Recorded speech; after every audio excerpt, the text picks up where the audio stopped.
President and co-founder of Save Porter Ranch. In case you don't know who we are, we got some flyers over there. It's a pretty complex issue. I don't have any kids, but because of my involvement, starting Save Porter Ranch, I've heard about all the school problems, and obviously it's even worse than I thought. But one thing that's clear is community involvement is really crucial. This is not very many people here for what seems to be a huge problem. So we need more people involved in this.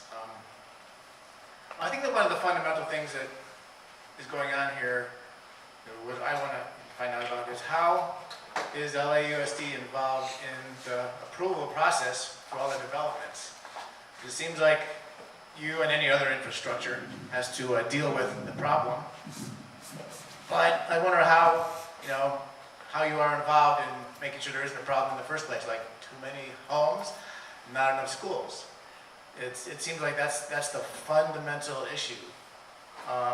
There's a specific plan for anywhere says that infrastructure has to keep up with the developments, but it seems like infrastructure and you guys are way behind the curve.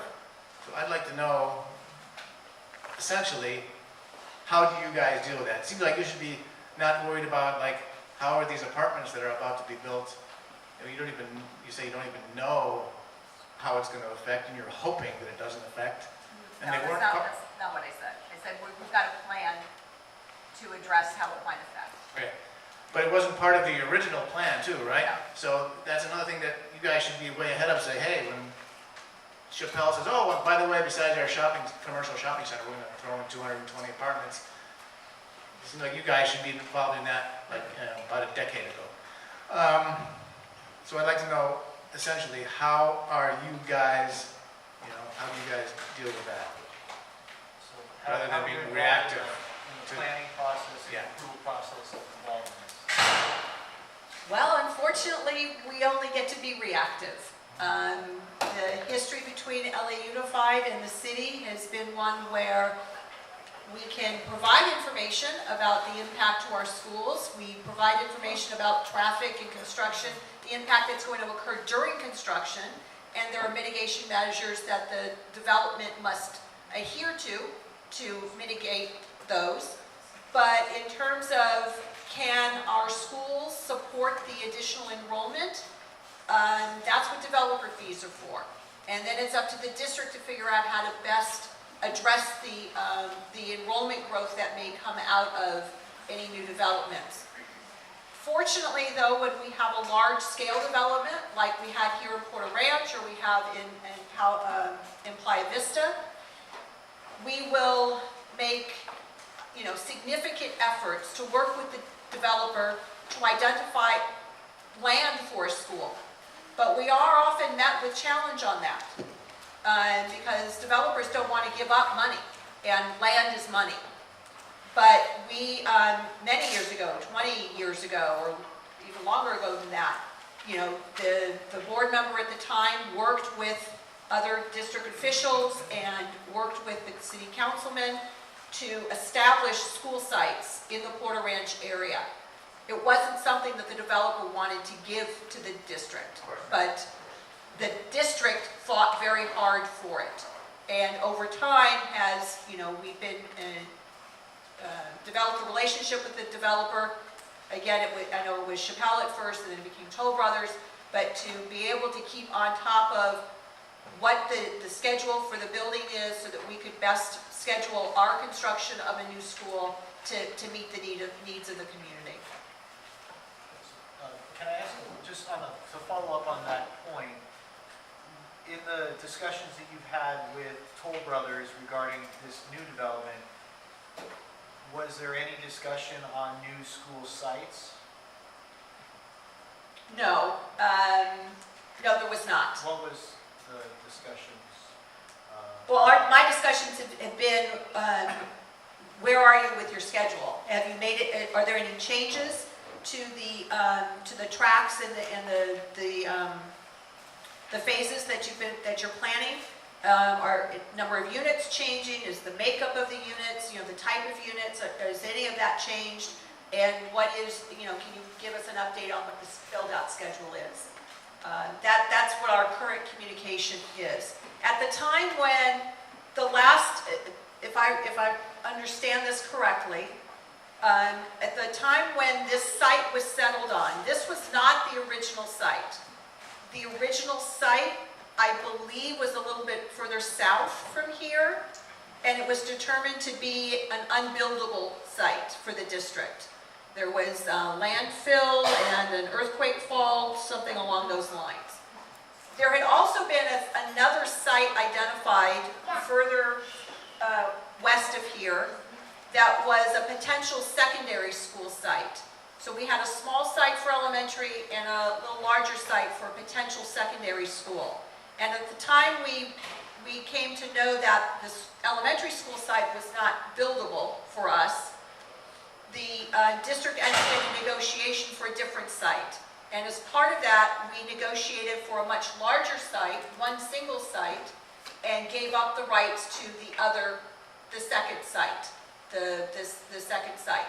And so we got this piece of property with the idea that we would be building a K-8 school with the potential for an addition, which we're building now, in case of a future expansion, if indeed the area was built as planned and the enrollment was coming, and we were getting the enrollment we were expecting to get. We had the ability to add on to this school if necessary. At this point, my understanding would be that all other buildable land is already expected to be built on by homes. And we would be faced with having to take additional property through eminent domain. We don't have a justification for eminent domain at this point. We don't have an overcrowded school. We don't have students being bussed away. We don't have a school on multi-track calendar. We have available space in neighborhood schools. We would be very hard-pressed to make a case to take homes that have already been built or even are planned to be built from the developer. We just don't have we wouldn't have the ability to do that, nor do we have the funds earmarked for new construction at this point. You say you don't have overcrowded schools? Well, again, there are different measures of overcrowded. Overcrowded in the basic sense means do you not have enough classrooms? Traffic, I know, is another big concern for communities, but that's not a measure of overcrowded. What about 3, 4, 5 lunches? Is that overcrowded? You can keep adding lunches, then, technically. LAUSD needs to redefine overcrowded. That's a very good point, but unfortunately, in terms of for construction eligibility, for making a legal case for building new schools, it comes down to classrooms. Do you have the classrooms? The legal case would be when somebody's hurt or maimed or, God forbid, dead. So there is no potential site available? No. So, in the approval process, you say you're reactive. You're not part of the city planning, looking at hey, what do we need to put 4,000 homes here? You don't get to say anything there? We need X amount of schools? Again, here where there were 2,600 new homes being built, along with the 4,000 that had already been built and were being served by Castle Bay, it took a huge effort by LA Unified to have their voice heard. I got that part, but I'm asking specifically, does the planning process have a point where, okay, LAUSD, you get to say? No, not I don't really. believe so, no. They just pay the school fees, and that's it. I mean, we heard that at the hearings that we attended. Okay, so that brings me to the last point. I've been to many... One angle on that, though, is the board member can write a letter. I've done this for other projects in the past on behalf of community members who had concerns about a project near a school site. We can do that. Because I've been to many hearings about, developments and stuff, and I don't think I've ever seen anyone from the LAUSD even making a public comment about, hey, we don't have enough schools, or bringing up the people that live there, bringing their issues about the school problems that are going to be exacerbated. I never see anyone making comments. Do you even do that? No, we do provide we provide information through the EIR process. If a project is large enough where they're writing up an EIR, request comes to, through Office of Environmental Health and Safety, for information about the schools that are serving the area.